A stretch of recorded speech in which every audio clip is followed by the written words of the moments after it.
This fire hydrant looks like those Japanese ghost zombie things that hop around. I think they're called the yokai. Oh, what do you know about them?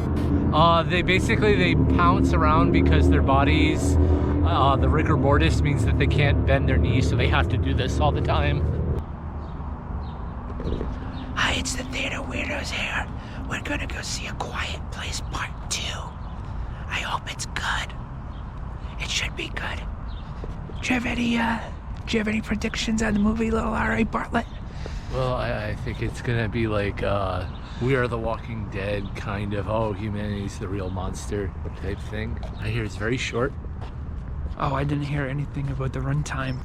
It looked like that actor who was in Red Eye was in the Cillian trailer. Murphy.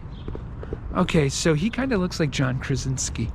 Oh, well, yeah, it's like kind of like Caddyshack 2. You need somebody who's kind of like Rodney Dangerfield, but not.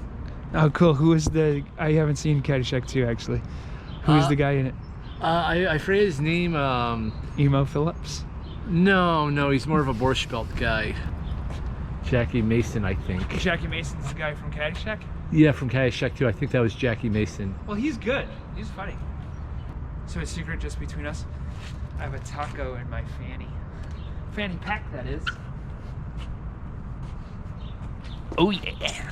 So I remember just thinking the first one was pretty good, not thinking it was like the best movie of the year or anything, but I looked back to kind of be reminded of what the movie was about, and it said it was very like critically acclaimed and like made huge box office numbers. It was a big breakout hit. It did get a lot of good reviews, I think, because people, I think, were like surprised that the guy from The Office actually made a pretty decent horror film. I do think like people use the term, which is a very obnoxious term, called elevated horror. What does that mean? It's like, oh, it's not for basement dwellers, it's mainstream and prestigious or something. It is a ridiculous, snobby term. So we saw A Quiet Place 2, and it was pretty good. How do you feel? Yeah, it was pretty good. Like I said, I'm surprised they could do more with it, because I do think the first one, I'm not saying that there was no opportunity for a sequel, but I just thought it kind of ended perfectly. Like it's like in a way like the King of the Hill episode, when Bobby Hill is in the trivia contest. Like, you don't see how the contest turns out. You just need to know that he has his fighting spirit back. I have no idea what you're talking about. I do think it kind of got a little cute with the callbacks. Okay. So there's gonna be spoilers. We can't do these without like spoilers right off the bat. So yeah, spoilers. So yeah, I thought the first 20 minutes were like the best part by far, and then it kind of like maybe got a little bit too much. Like, how much can you do like with no talking? Right, which is why I think the movies are so short. Yeah, so it was a short movie, but it seemed long. Do you think these movies are Quentin Tarantino's favorite horror movies or least favorite? Because there's a lot of feet, but then some bad things happen to those. Yeah, it's just weird how like the characters you're rooting for, like, bring all these monsters to this island, and then all like innocent people die, and you're just like, oh, so you're just like stupid. Okay, they take a boat. Monsters ride on a boat. Yeah, but I think it might have been a different boat. Well, it was just a random boat that was in the... Yeah, like, because I think they used a smaller one to get to the island, but then... The people used a smaller boat, and the monsters were on a different boat. Right. That they cut up, that I thought was going to sink. So some things in the movie kind of, like, didn't make sense. Right. Like how, like, the girl has an amplifier, and she uses the feedback to scare away the monsters, but the amplifier is never plugged in, so how would it create any sound?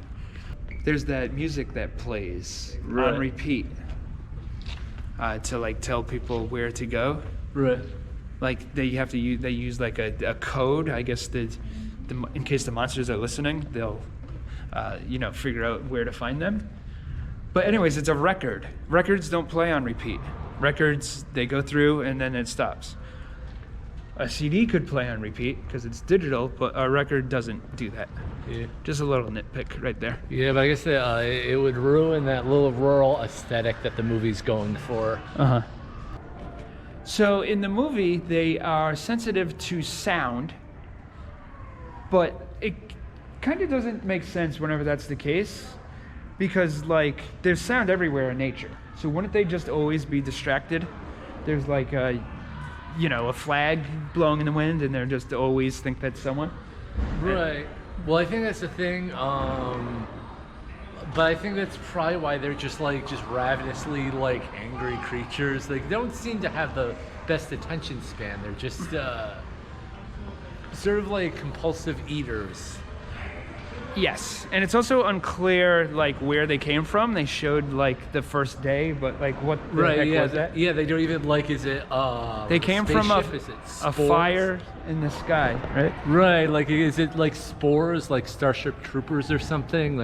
I think it's ambiguous on purpose because I don't think the people making it are what we would call big sci-fi geeks. So what they should do is they're sensitive to sound.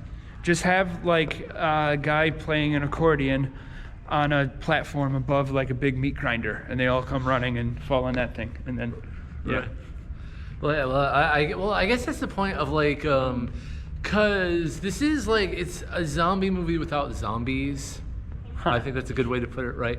And I think the point of zombie movies is that humanity just has a hard time working together for the greater whole. So I think that's sort of what the movie, that's the challenge the movies are trying to say is when shit hits the fan, we're all in it for ourselves. We can't organize. Uh-huh. So in a movie like that, I do think that's something that the military could have taken care of. If you're in a tank, one of those things isn't going to rip open the hatch and pull you out of it. You're in your tank, you play some Slayer music to attract the monsters, and then you bomb them, right? Bye-bye, monster. Is this movie streaming? I mean, I'm sure it's streaming, but is it on a Netflix or something? No, I think Paramount, their streaming service, is going to put it on in a month or so. Oh, so it's in theaters for a full month. Yes. Oh, that's cool that you have an incentive to actually go to the movies.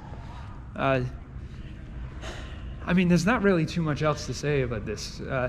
It was pretty good. Right. It was better than Army of the Dead. It was maybe it was probably a little bit better than the new Saw movie, but it's not mind-blowing or anything. Right. I mean, yeah, no, it's nice to know that you can be the star of a successful long-running sitcom, marry a beautiful woman like Emily Blunt, but still manage to have your dreams come true as a successful director. So go see the movie, or don't see it. Whatever you feel like doing. Right, we're not going to tell you what to do.